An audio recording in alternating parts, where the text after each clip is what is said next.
Bonjour et bienvenue à tous à ce nouveau Café des Lyonnes. Bonjour Mathilde. Bonjour Alexandra. Aujourd'hui, j'ai le plaisir d'accueillir Mathilde Garcia, qui est illustratrice lyonnaise. On a derrière nous de jolis dessins que vous avez réalisés. Vous avez notamment initié une série qui s'appelle Les Lyonnaises ont du culot, avec des portraits de Lyonnaises, de femmes qui sont engagées justement dans la cité sur tout un tas de projets. Voilà. Donc, vous allez nous expliquer un petit peu tout ça. Moi, j'avais envie de prendre un café des Lyonnes avec vous aujourd'hui pour que vous nous racontiez votre parcours, puisque vous êtes jeune illustratrice déjà bien installée dans la cité lyonnaise. D'abord, Mathilde, première question de l'émission. Est-ce que vous êtes une femme engagée? Et ça veut dire quoi pour vous être une femme engagée? C'est une bonne question, Alexandra. Ouais. J'avoue que j'ai longtemps réfléchi quand même. Je pense que oui, je suis engagée, mais la définition d'engagée m'a quand même posé question. Je crois qu'en fait, on est engagé lorsque, au-delà du fait d'agir, en fait, il y a quand même une notion d'action, mais au-delà du fait d'agir pour une cause qui nous tient à cœur, en fait, ça nous prend les tripes, quoi. Je crois que vraiment, l'engagement, c'est la notion de on fait quelque chose et au-delà de ça, c'est viscéral, on est obligé de le faire. Je crois que c'est vraiment ça. Et du coup, l'engagement avec les Lyonnaises ont du culot, on en reparlera. Mais oui, voilà, c'était vraiment dessiner quelque chose qui a du sens, quoi. Donc, c'est ça se traduit comme ça dans votre vie, l'engagement, c'est par le dessin que vous le traduisez? Oui, parce que alors, j'ai fait, des cours solidaires, j'ai eu un peu d'engagement politique pendant mes études surtout, mais là, j'avais besoin, en tout cas dans mon travail et donc par le dessin, de faire quelque chose qui avait plus de sens, d'être plus engagée, oui, clairement. Est-ce que vous trouvez que les femmes, elles sont suffisamment engagées dans le débat public aujourd'hui? C'est pareil, c'est une vaste question. Je pense que ça dépend vraiment des secteurs et des domaines d'activité, je dirais. Je crois que, par exemple, celles que je dessine, clairement, elles sont ultra engagées. Enfin, voilà, on va revenir là-dessus, mais et je pense qu'il y a d'autres secteurs où il y a des freins et non, un peu, pas suffisamment. Et c'est important pour vous de traduire cet engagement? Enfin, pourquoi vous allez... Oui. En fait, les Lyonnaises ont du culot, c'est né parce que lorsque j'ai commencé à dessiner à mon compte, j'ai dessiné des vues de Lyon. Voilà, avec un cadrage, une couleur particulière. Voilà, moi, j'ai travaillé dans le patrimoine avant, donc ça faisait sens. Ouais. Et puis à un moment, je me suis dit, bon, c'est super, hein, j'aime beaucoup l'esthétique et puis la valorisation du patrimoine, mais j'avais besoin de faire, de dessiner Lyon un peu par un autre biais, puis j'arrivais pas à mettre le doigt sur ce que j'avais vraiment envie de faire. Et donc à Noël dernier, avec l'association Empreinte Lyonnaise, qui est une association d'artisans créateurs, donc je gravite pas mal dans ce milieu-là par le biais de collectifs et d'associations. On a organisé un marché de Noël de créateurs ici, à l'Intercontinental. Et là, en fait, ça m'a frappée. Sur 25 artisans créateurs, il y avait 2 hommes. Tout le reste, c'était des femmes. Ah oui, ok. Oui, voilà. Donc, et là, je me suis dit, en fait, il y a quand même quelque chose à faire parce que je voulais casser un peu le mythe des pauvres petites femmes qui sont à la maison, qui travaillent dans leur garage pour... voilà, c'était un peu... Je me suis dit, non, en fait, elles ont un vrai savoir-faire, elles ont des vraies idées et surtout, elles ont l'audace d'y aller. Ouais. Et elles se disent pas, je vais devenir une femme entrepreneur. Non, juste, je suis une entrepreneur, au même titre qu'un homme. Il n'y a plus de mur, en fait. Et du coup, ça, je me suis dit, mais c'est ça qu'il faut montrer. On les voit pas en une des magazines, voilà. Et pour autant, elles font la richesse du patrimoine lyonnais. Elles ont un savoir-faire qui est très pointu, rigoureux, précieux. Plus, je pars même pas de toutes les autres casquettes qu'il faut avoir quand on est entrepreneur. Donc, du coup, voilà, j'avais très envie de montrer ça et de les dessiner, de le faire, comme je sais un peu le faire, par le biais d'illustration. Ouais, c'est votre parti pris, c'est votre façon de vous engager. Voilà. Mais alors, c'est ce qui m'avait beaucoup intéressé dans votre profil, c'est qu'au-delà de votre métier d'illustratrice, c'est que vous faites pas mal de choses dans des associations, notamment ce que vous venez de citer, c'est-à-dire Empreinte Lyonnaise. Oui. En fait, je pense que lorsqu'on est entrepreneur solo, qu'on n'a pas toute une équipe derrière, voilà, on est obligé d'avoir plein de casquettes et en fait, ça aide beaucoup le collectif, quoi. Clairement, je connais pas un entrepreneur qui a réussi complètement solo. Ça n'existe pas. On fait des échanges de bonnes pratiques, on s'entraide et on fait typiquement des marchés. Donc, il y a beaucoup d'associations qui font ça. Voilà, disons que c'est aussi une manière de valoriser le consommer autrement, au-delà de l'entraide. Mais voilà, ça regroupe tous ces aspects-là qui font qu'on peut y arriver et que du coup, notre cœur de métier, qui est pour moi l'illustration, pour d'autres la couture, la céramique, enfin voilà, on arrive à le mettre en avant, à le valoriser et à montrer exactement ce qu'on sait faire.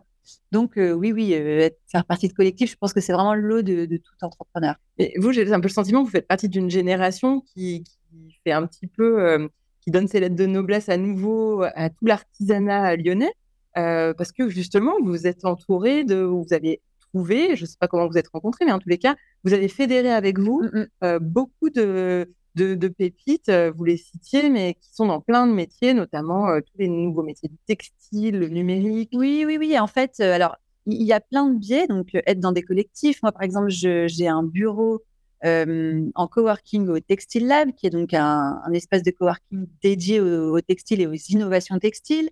Donc, on a créé cette association Empreinte Lyonnaise pour aussi regrouper et valoriser, organiser des événements, pouvoir faire connaître. Voilà, faire connaître. En fait, c'est le lien entre le consommateur et l'artisan.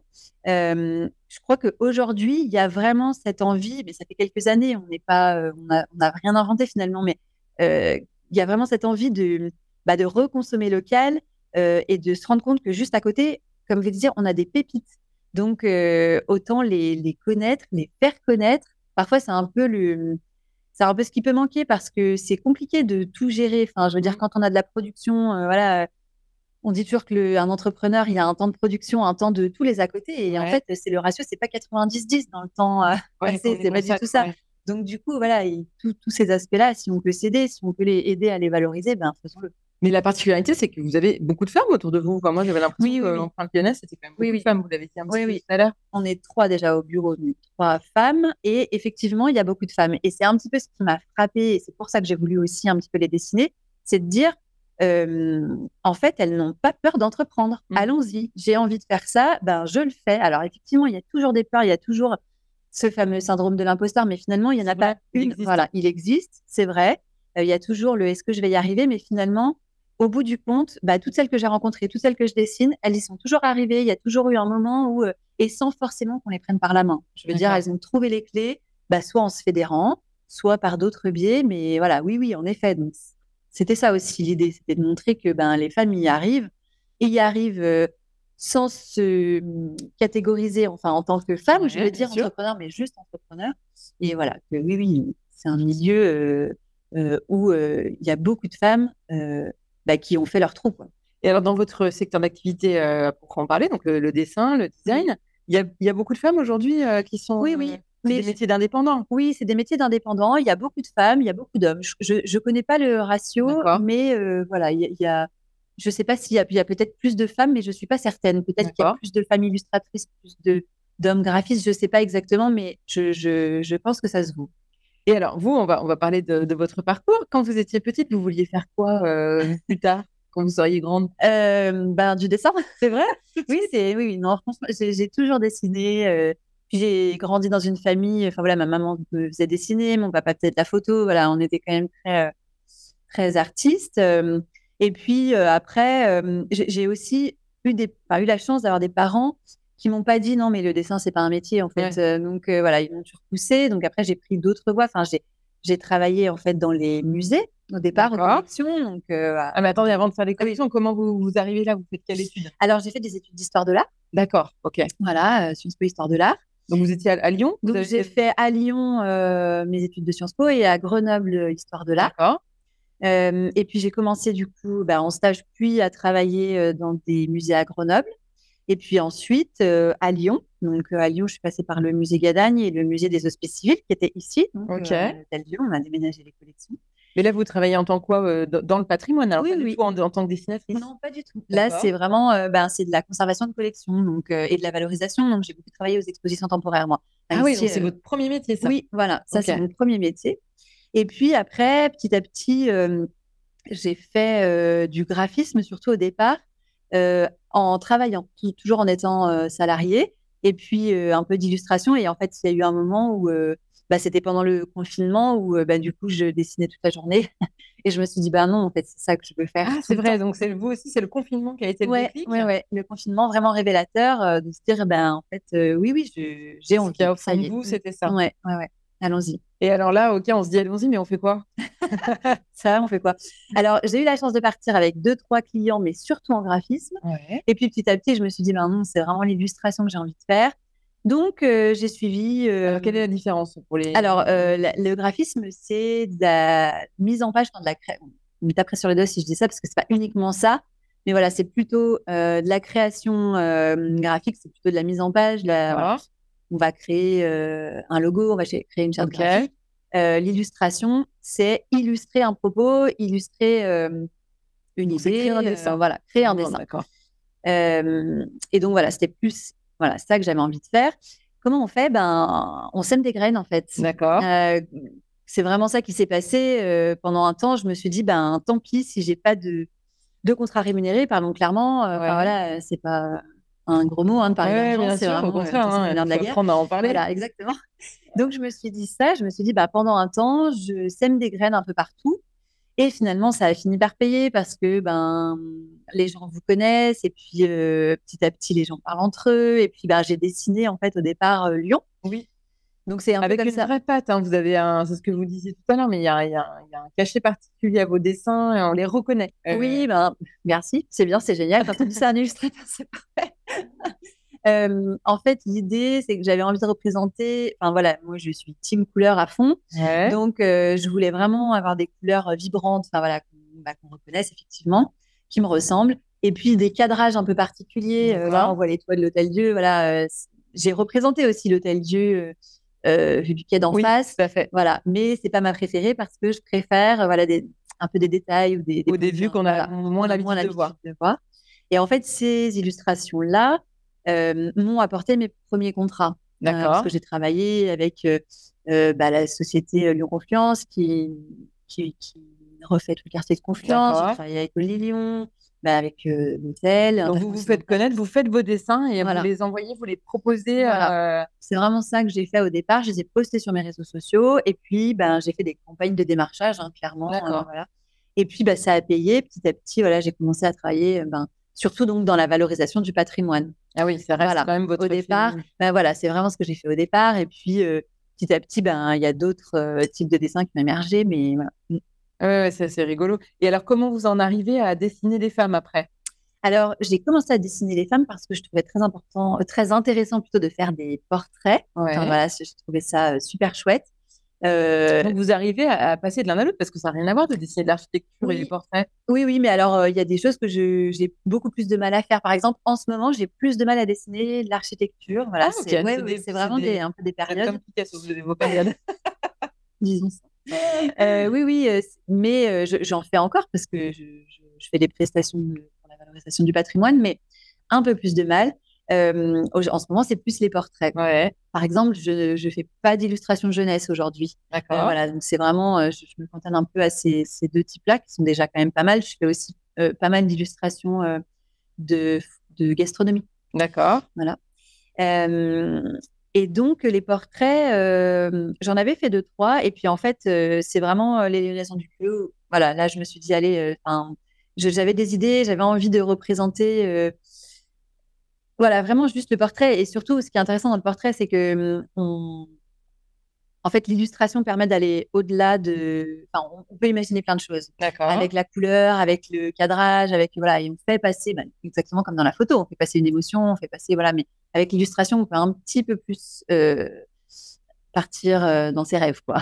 Et on apprend au fil de l'eau? Enfin, comment Alors moi, j'ai toujours pris des cours de dessin et Ah oui, oui, OK. oui, depuis toute petite. Et puis en fait, il y a juste après le confinement, j'ai refait la petite école Émile Cole. Donc c'est Ouais. voilà, j'ai repris des cours de dessin académique, Une école à Lyon, hein, qui qui est est une une école à très belle Lyon, école, absolument, voilà. Donc pour consolider, je dirais, les bases que j'avais en dessin, parce que c'est toujours bien de toute façon de continuer à apprendre.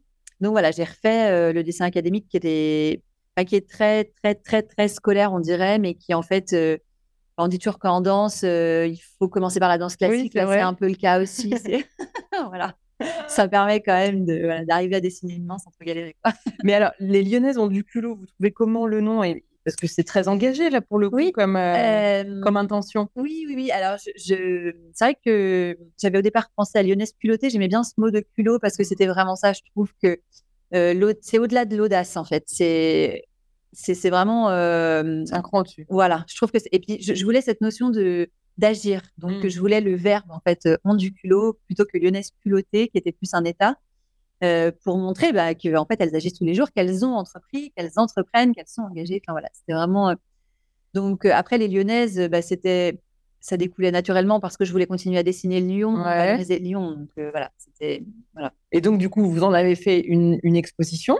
Moi, je suis allée vous voir oui. dans une galerie. Ouais, oui, oui. Votre idée, c'est quoi? C'est de faire une collection, de pouvoir Voilà. exposer? Oui, l'idée, c'est de continuer à faire plusieurs portraits. Enfin, là, par exemple, j'en ai 4 en cours, il y en a plein d'autres qui arrivent.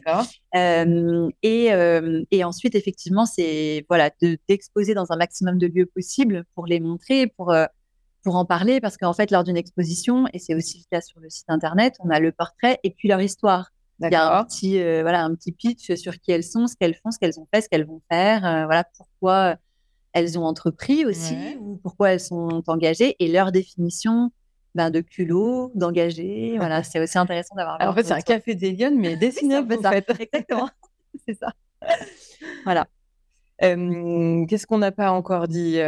Donc, les Lyonnaises ont du culot, ça, c'est votre projet actuel. Oui. Est-ce qu'aujourd'hui, vous vivez de votre activité? Oui, je suis 100% à mon activité. Je suis plus employée plus salariée depuis 2 ans maintenant. Ok. Combien de temps ça prend de dessiner? Parce qu'on ne se rend pas compte, je pense. On a l'impression, voilà, est-ce que c'est facile comme acte de dessiner? Et combien de temps ça prend pour faire un dessin? C'est très, très, très variable, et surtout, d'un illustrateur à l'autre, c'est très différent parce qu'on a chacun une technique. Moi, je dessine en faisant un crayonné sur papier. Ouais. Après, je reprends à la tablette graphique. Parfois, je fais des recherches de couleurs à la peinture, parfois non, directement sur tablette graphique. Je dirais qu'un portrait comme ça va me prendre entre 4 et 8 heures. C'est vraiment très, très aléatoire en fonction de ce que je dessine, des détails. Et puis parfois, on croit que ça va aller tout seul et puis pas du tout. On recherche le trait parfait pendant 15 jours et puis en fait, parfois, ça va tout seul. Mais d'un illustrateur à l'autre, c'est vraiment très variable. Il y en a qui vont dessiner avec beaucoup plus de détails, donc c'est beaucoup plus long. D'autres qui vont être beaucoup plus concis. Voilà, c'est plus court, c'est vraiment très variable. Quel conseil vous pourriez donner aux gens qui nous écoutent et qui aspirent à ce genre de carrière, mais qui n'osent pas et qui se demandent finalement comment, très concrètement, on organise sa journée? Je ne sais pas. C'est-à-dire, si j'entends un petit peu ce que vous dites, vous mélangez un petit peu les activités, vous anticipez des commandes, vous faites de la commande, vous répondez à des cahiers des charges, vous faites aussi d'autres choses pour nourrir tout ça? Oui, alors le premier conseil, la première chose à entendre, c'est que dans l'illustration, il y a vraiment de la place pour tout le monde. C'est un mythe de croire que on ne vit pas d'illustration. C'est vrai? Oui, oui, oui, il y a de la place parce que, comme je disais, chaque illustrateur a sa patte. Et donc, je veux dire, on va donner le même sujet à 2 illustrateurs qui font, par exemple, un peu comme moi, du portrait réaliste. On n'aura pas du tout le même rendu. D'accord. Donc, chaque directeur artistique, chaque responsable communication va choisir un illustrateur plutôt qu'un autre. Et il y a vraiment de la place. Il y a beaucoup, beaucoup de projets d'illustration. Ah, ok. C'est pas très concurrentiel. C'est très concurrentiel, mais il y a de la place parce qu'il y a beaucoup de demandes. Ok. Donc, voilà. Alors, c'était peut-être un tout petit peu moins vrai pendant le confinement et dans la suite parce que l'accent sur la communication était moins important. Mais en fait, c'est vite revenu. Voilà, il y a beaucoup de... Et comment on organise une journée? Alors, il y a beaucoup de choses à faire, en effet. Donc, tout le côté entrepreneuriat, communication, démarchage, voilà. Moi, ce que je fais en général, c'est que je fais par période pour pas perdre le fil. Donc, souvent, je fais plusieurs jours, je découpe en semaines, mais c'est pas toujours vrai, mais de création, donc de dessin, et plusieurs jours de toutes ces choses-là à côté, annexes, qui sont pas du tout annexes en fait, mais voilà, qui sont pas de l'illustration. Comme ça permet de bien rentrer dans ce qu'on dessine. Sinon, c'est vrai que si on coupe tout le temps, ça peut être plus compliqué, mais voilà, c'est très personnel. Peut-être qu'il y en a qui y arrivent. Voilà. Et comment on sait qu'on est un bon dessinateur? Parce que c'est ça, moi, qui m'angoisserait. Enfin, je suis trop mauvaise en dessin. Oui, on ne sait jamais, je crois. Pour les jeunes qui voudraient se lancer, comment on sait si ce qu'on fait, ça... Alors, je crois que c'est important de montrer ce qu'on fait. Alors, il y a plein de techniques. Soit, effectivement, les réseaux sociaux sont quand même un super vecteur. Voilà, on montre ce qu'on fait. Soit on a des retours, on n'a pas de retour. Enfin, voilà. Globalement, il y a quand même toujours quelqu'un qui va aimer ce qu'on fait. C'est quand même rare si on a appris à dessiner, voilà, pas forcément dans une école, hein, ça peut être un autodidacte, mais voilà, il y a quand même, chacun a sa patte et donc ça va forcément plaire à quelqu'un. Mais voilà, être un bon illustrateur de métier, c'est pas seulement bien dessiner, c'est aussi savoir répondre à la prestation qu'on nous demande, savoir écouter le client, savoir proposer des choses conformes à ce qu'on nous demande, et aussi, si on nous le demande, savoir proposer des choses qui sont un petit peu différentes, voilà, qui pourraient plaire au client. Voilà, c'est ça, être un... Est-ce que le fait d'être une femme a été un frein à un moment donné dans vos commandes? Est-ce que vous avez senti que ça pouvait avoir un effet? Pas dans ce métier-là. Non, en illustration, non, parce que si on ne sait pas que je suis une femme, alors on peut le deviner, parce que voilà, on peut dire que j'ai une patte un peu plus féminine. Mais je connais des illustrateurs hommes qui dessinent, voilà, et si on ne sait pas que ce sont des hommes, on peut tout à fait se dire que c'est une patte féminine aussi. Donc, non, ça n'a pas été un frein. Et puis, c'est quand même admis, il y a beaucoup de femmes illustratrices, donc pas tellement. Et dans votre carrière précédente? Avant, peut-être parfois un peu plus. Alors, il y a beaucoup de femmes dans le milieu de la culture, dans le milieu du patrimoine. Donc, c'est quand même moins difficile. Parfois, je pense qu'on a un tout petit peu plus besoin quand même de prouver ce qu'on sait faire. C'est toujours la même chanson, hein, qu'un homme. Et puis, c'était un tout petit peu plus sectorisé. Enfin, je veux dire, les femmes étaient plutôt collection, les hommes plutôt service technique, voilà. Mais ça reste quand même un milieu où tout le monde travaille bien ensemble.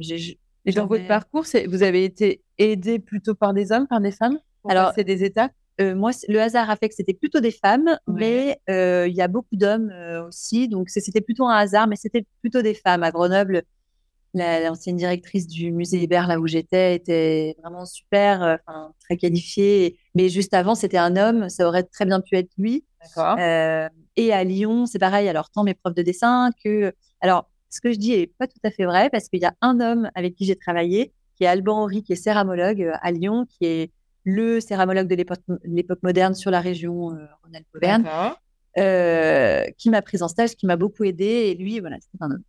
Et je le salue parce qu'on se voit encore aujourd'hui et c'est un très bon ami. L'arrivée de ChatGPT, ça vous inquiète? On voit émerger depuis ces derniers mois plein de projets d'intelligence artificielle qui finalement remplacent et l'écriture et le dessin aussi beaucoup. Oui, mais pas tellement, parce que je pense que ça aura aussi ses limites et je pense que rien ne vaut quand même une patte humaine pour dessiner. Voilà, je sais pas, peut-être que je me trompe, mais je crois pas que ça remplacera tout, et la valeur humaine sera toujours là et sera toujours, à mon avis, prédominante. J'espère. J'espère aussi. Alors Mathilde, avant que ChatGPT remplace le Café des Lionnes, dernière question de l'émission, si vous aviez une baguette magique, vous feriez quoi pour que les femmes, elles s'engagent plus dans le débat public, qu'elles soient plus présentes, plus visibles, qu'on les reconnaisse dans tous les secteurs d'activité? Oui, alors une baguette magique, je ne sais pas, mais en tout cas, feuille blanche. Oui. Je crois que ce qui est quand même important, c'est parce que ce que j'ai remarqué, en tout cas, c'est que le frein, c'est aussi parfois que, en fait, les réalisations féminines, les success stories féminins, en fait, on les met en valeur, mais du coup, ça apparaît comme quelque chose parfois d'un peu rare, voilà. Et du coup, on peut se dire, je pense que ça a pu être un frein. Oui, mais c'est quand même rare, c'est super inaccessible, on n'y arrivera pas. Donc, c'est très bien d'en parler, mais je pense que le banaliser, c'est bien. Et le banaliser, ça veut dire dès tout petit. En fait, je crois que c'est nos enfants qu'il faut éduquer, nos filles et nos garçons, voilà, à cette égalité de capacité, pour y arriver de la même manière, je crois. Très bien. Merci en tout cas, Mathilde, d'avoir pris ce Café des Lionnes avec nous ce matin. On était accueillis à l'hôtel Intercontinental Lyon Hôtel-Dieu, magnifique écrin au cœur de la cité. J'espère que vous avez passé un bon Café des Lionnes et je vous donne rendez-vous la semaine prochaine pour un prochain Café des Lionnes. Bonne semaine. Bonne semaine.